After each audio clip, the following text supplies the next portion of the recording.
அந்த சூரியன் வீடு செல்ல ஆயத்தமாகும் ஒரு மாலை பொழுது, ஒரு குட்டி முயலும் தாயும் அழகிய காட்டிலே உலவிக் கொண்டிருந்த நேரம், எங்கிருந்துதான் வந்ததோ ஒரு பொல்லா கழுகு குட்டியை தூக்கிக் கொண்டு பறந்தே விட்டது.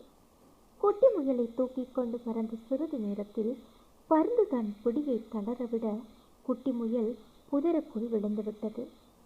விழுந்த முயல் பயத்தில் வெலவெலத்து போய் நிற்க, விறகு பொறுக்க வந்த சிறுமி முயலை கண்டு தன்னோடு வீட்டிற்கு எடுத்துச் சென்றாள். சிறுமி மிக அன்பானவள். மிக கவனத்தோடு முயலை பார்த்து கொண்டாள்.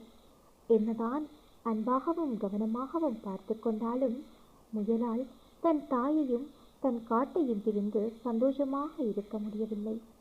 முயலின் நிலையை உணர்ந்து கொண்ட சிறுமி அதனை மீண்டும் காட்டிற்கே எடுத்து சென்று பாதுகாப்பாக விட்டுவிடுகிறாள்.